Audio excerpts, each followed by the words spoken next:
she'd always tell me, I'm going to outlive y'all. I thought she was going to. She outlived a whole bunch.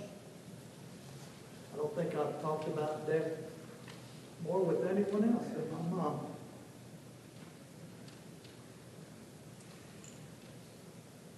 I wanted to thank the church, this church, the whiteheads and no hairheads. I'm looking, and some young ones. The Palm Beach Lakes Church of Christ. You're something else. I was thinking about what I would say even before she passed. And I thought, you remember the old show? I know the old ones will, the young ones won't. The old show, Wagon Train. Remember that old show? It was on, I had to look it up, from 57 to 65. Wagon Train, we loved that show. And we'd watch it all the time, and I had to look up exactly what it was about. I remember they were always trying to get somewhere. And there was always all kinds of trouble.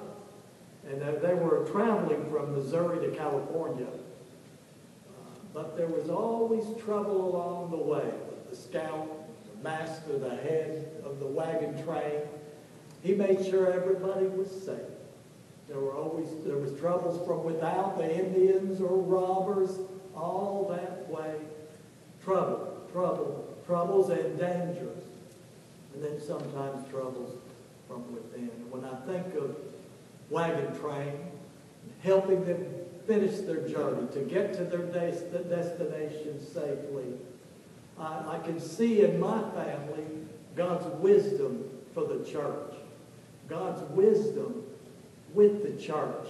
And when he thought of the church and how much we all need the church, I see that more than ever, more than anything, with my family, and with my mom. As a minister, there are low maintenance members, there are medium maintenance members, and there are high maintenance members.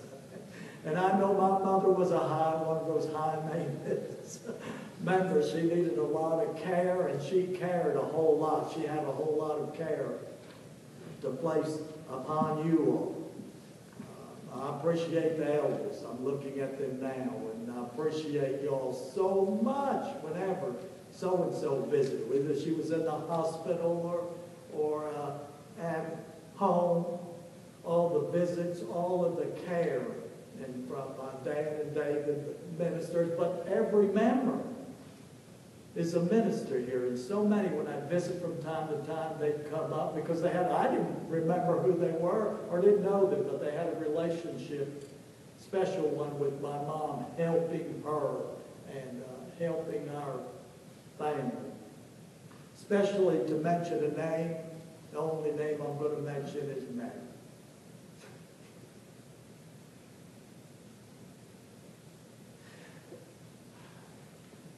Mary goes back way before I obeyed the gospel. Our neighbor, we drove around Riviera Beach, took Jeannie around. We made it back where we used to live. And Mary was Mary Haynes, then our back neighbor, coming over just like Jeff had been in the house. It's amazing my connections with the Palm Beach Lakes Church of Christ before I obeyed the gospel. Bill Powell was my Little League coach. I had a crush on his daughter Anne. I'd been in his house. And then with Mary, and the Leslies, and I know there are others too from when we were little, our family, living in Riviera Beach. But Mary has always been there working and reaching out, and she's an evangelist. You don't think of Mary as an evangelist. You don't think of her as a minister.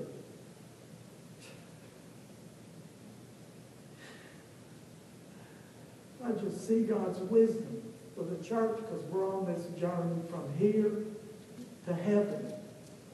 God knew we'd need help. God knew we'd need each other. God knew we'd need elders. And watching out for our souls. And the elders here have been watching out for the soul of my mother for a long time. The hope I have today, Dan, just can't thank you enough. The hope I have today for my mother, knowing she's on the other side. The reason I have that hope because of all that you've done, and every member here who's looked out for her soul and cared for the soul of my mother.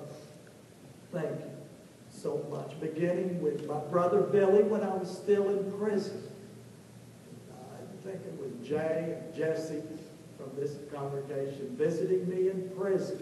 Encouraged me to get into a study. I was at the last 6 months of a 5-year prison sentence out there by the fairgrounds. They visited me, encouraged me to get into a study with my brother Billy while I was still in the prison. I remember studying with him when he came to visit me, and the church was on 34th Street there. I said, Billy, you go to that church. The first person that comes up to you, you ask them, what must I do to be saved? Whatever they tell you, you do it. Now, I'm glad he made it to the right building because there was another congregation on the corner. He made it to the right building, and he was, I don't even know who baptized him, if it was Jay or Dan or who, but he was baptized into Christ. Then I got out of prison, and all of our family have obeyed the gospel. I think about when I got out of prison. It was you all. It was you all. My dad, one thing he liked about the Church of Christ, that he didn't like churches much. He was talk about a character. My dad didn't think much of church at all. He had been burned out on church. One thing he liked about us was we didn't take a collection on Wednesday night. Blew his mind. He said, I like that church. He started coming. My mom, after I got out of prison, and a convict, big X on my back, coming out of prison, kidnapping, violent crime, coming out of doing 5 years in prison. Showed up at 34th Street, Palm Beach Lakes Church of Christ. That blew his mind the way that you all treated me, more than the Wednesday night no collection. It got their attention. Mary couldn't get it. She tried all those years, tried and tried and tried. That got it. I remember I wrote a letter home. I don't know if I talked to Mary about this, but before I obeyed the gospel in 1986, I think it was right before I obeyed the gospel, wrote my mother a letter home. I didn't know Mary had been doing that work. I didn't know anything about the church. I had nothing. Our religion was sports, and I benefited from that. But I remember writing a letter home. I wish I had it to this day. And my mother, I was in prison. I said, I think I found the church that follows the truth. I think I found the church that only follows the Bible. Mary was there that day when my mom opened up that letter and read it. I remember my mom telling me that story, how Mary just burst out crying when she had read that. And then, of course, I'm jumping around. I got out of prison. They saw the way I was treated when I got out of prison in 1989.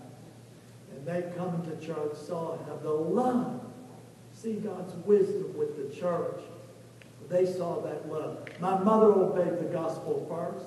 She didn't tell my dad. She didn't tell any of us. She just got out, responded to the invitation, was baptized. And my dad was mad. She's not supposed to do anything first. Those of you that know my dad, Archie Bunker, she's supposed to tell him, ask for permission. She was upset. He gave her a hard time. A hard time. Called her a nun. Gave her a hard time. Mocking her. And I remember my mother, Dad, I know you all, some of you will remember this, because he'd be up fishing over on Juneau, the double roads.